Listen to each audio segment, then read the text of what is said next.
말씀을 드린 적이 있는 종목이긴 합니다. 현 영역 자체가 오늘 지수 움직임 좀 살펴주시고 또 종목별로 시그널들도 챙겨주시죠. 미국 증시가 이제 전일자 기준으로 조금 더 올랐고 다우나 S&P 500 같은 경우는 지금 사상 최고치를 경신을 했죠.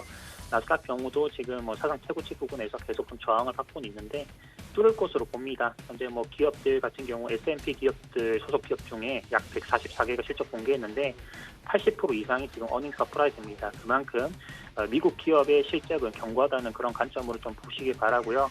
하반기 진입 이후에 이제 국내 증시도 이제 지속적인 대형주 부진이 있었습니다만은 원달러 환율에 기인한 그런 조정이라 좀 보시면 되겠습니다. 근데 현재 기준으로 원달러 환율은 1185원 선 아래를 1167원 선에 지금 현재 위치하고 있죠. 큰 부담 없이 계속적으로 상방 흐름 보셔야 되고요. 이 단기 차익 물량이 조금 나오고 있다라는 관점으로 보시면 됩니다. 지속적인 방향성은 상방 흐름 계속 외쳐드리도록 하겠고요. 코스닥 기준으로는 1200포인트까지도 상승할 수 있다라고 저는 개인적으로 생각을 합니다. 지금 현재 구간에서 1000포인트 선을 잘 지켜주는지만 확인을 하시면 될 것 같습니다. 오늘 첫 번째로 살펴볼 종목은 일단 대형주 중에서 LG생활건강을 한번 보도록 하겠습니다. 이번에 이제 그 럭셔리 화장품 덕에 누적 실적은 이 사상 최대치를 좀 기록했다는 그런 내용들이 나왔었는데 LG생활건강의 21년도, 22년도 연평균 매출 성장률은 13% 정도로요. 17년도, 19년도 연평균 성장률 35% 대비해서 이 성장률 자체는 좀 둔화된 상황입니다.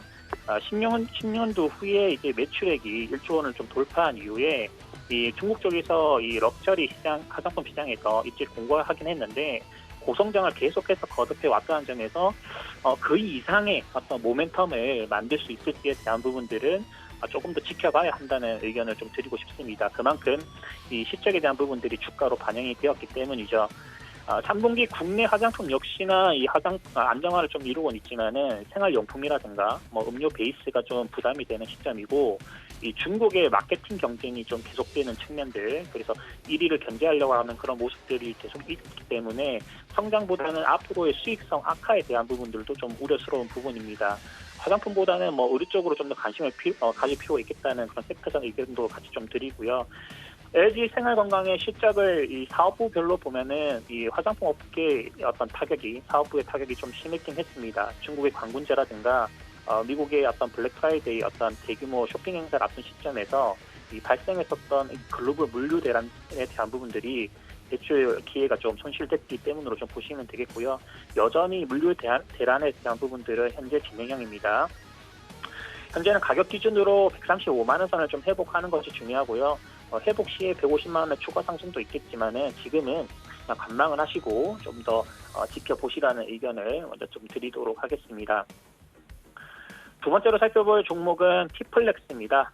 티플렉스는 좀 아시는 분들 좀 아실 건데 91년도에 설립된 기업이고 2009년도 기준으로 상장이 됐습니다. 원매출은 이제 스테인리스 소재 가공으로 좀 나온다고 보시면 되겠는데 거래 중인 고객사는 1,500여 곳 정도 됩니다. 그런데 이 특정 업체에 대한 의존도는 좀 낮아서 실적 변동은 크게 높진 않다라고 보시면 되겠고요. 그래서인지는 몰라도 실적이 아니라 계속 모멘텀으로 움직이는 모습들을 일단 보여주고 있습니다. 현재 분류된 모멘텀으로만 이제 히토류, 그리고 원전, 그리고 2차 전지, 전기차 섹터 쪽으로 보시면 되겠는데 기업의 원 가치와는 조금 다른 흐름을 좀 보이곤 있죠. 한마디로 조금 장난을 친다 이렇게 보시면 되겠습니다. 최근에 이제 원전 핵심 밸브를 국내 상장사 가운데 유일하게 생산 중인 것으로 좀 확인이 되면서 원전 관련주로 분류가 된 것이고 전기차 배터리 쪽도 이 팩을 개발해서 생산 중이라는 그런 내용들 밝혀내면서 2차전 쪽으로 분류가 된 겁니다. 말 그대로 이제 최근에 좀 강하다 싶은 이슈들은 다 갖다 붙이고 있는 상태인데 그만큼 회사 측에서도 주가 상승에 대한 부분들을 계속 어필하고 있다라고 좀 보시면 될 것 같습니다. 특정 사업 비중이 높지 않고 재료 상승에 기인한 모습이 좀 크기 때문에 재무적인 분석보다는 기술적 관점에서 이 회사에 대한 접근을 좀 할 필요가 있겠고요. 다음 주 기준으로 이 4,400원 선의 어떤 조정도 있을 수도 있겠지만은 큰 관점에서 봤을 때는 이 5,000원 선 이하는 제 관점에서 일단 다 저렴하다는 그런 분석을 가지고 있습니다. 중장기 포지션으로도 이 종목 좀 바라보셔야 되겠고요.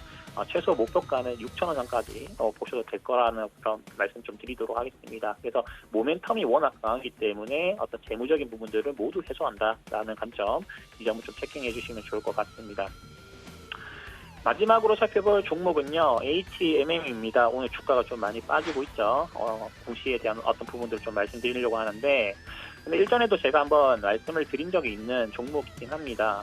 현 영역 자체가 제가 과거에 매매했었던 4,000원 선 대비해서 거의 1,700% 가까운 그런 상승이 나왔기 때문에 지금은 개인 투자자의 영역은 아니다라는 점을 계속해서 강조를 해드렸었죠.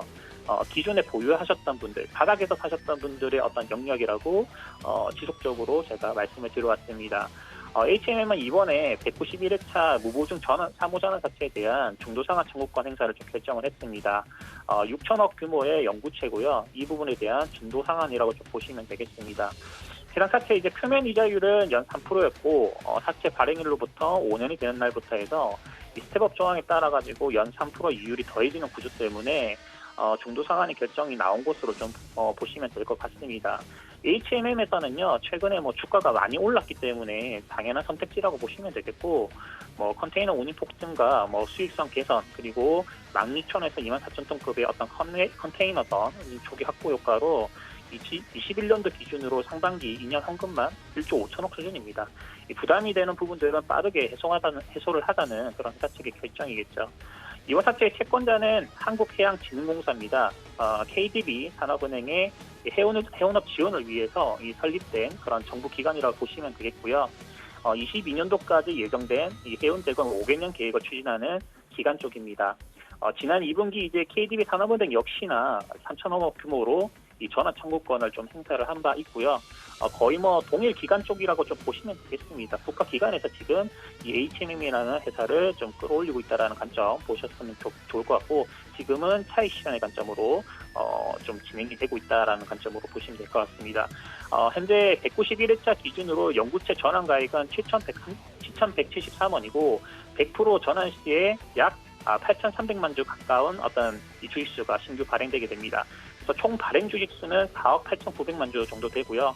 그만큼 이제 좀 물량 부담에 따른 주가 조정이 현재 이어지고 있다라고 보시면 될 것 같습니다. 주주 가치에 대한 부분들은 나중에 회사 측에서 배당으로 돌려줄 것으로 예상을 합니다. 191회차 전환 사채는 현 시점에서 중도 상환 가능 시점이 이 도래한 유일한 사채였고, 나머지 미상환 사채의 어떤 조기 가능 시점은 23년도, 24년도, 그리고 25년도까지 해서 약 한 2조 5천억 가량 되긴 합니다. 당장의 추가적인 물량 부담은 없다는 판단이긴 하지만, 이 최근에 주가가 많이 오른 만큼 조정세가 좀 길게 봤을 때는 좀 이어질 수도 있다라는 관점 체킹하시면 좋을 것 같습니다. 이렇게 보듯이요, 바닥 대비해서 많이 오른 고점의 영역의 종목들을 언제든지 고의적인 악재로 조정을 줄 수 있음을 아셔야 됩니다.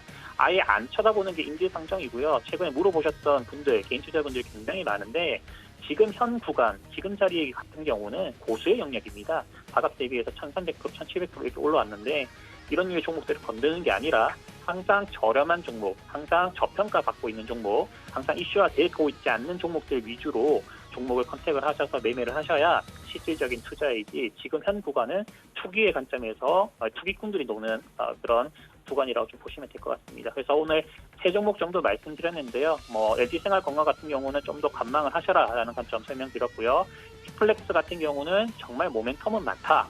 재무적인 측면으로 움직이는 게 아니라 모멘텀으로 크게 움직일 종목이라고 말씀드리고 싶고, HMM 기준으로는 지금은 고수의 영역이다. 그래서 물량 부담이 될 수 있는 부분들은 계속적으로 발생할 수 있으니까 지금은 컨택하지 마시고 2만 원까지도 조정 구간을 좀 열어두시는 것이 좋지 않을까라는 의견 같이 드리도록 하겠습니다.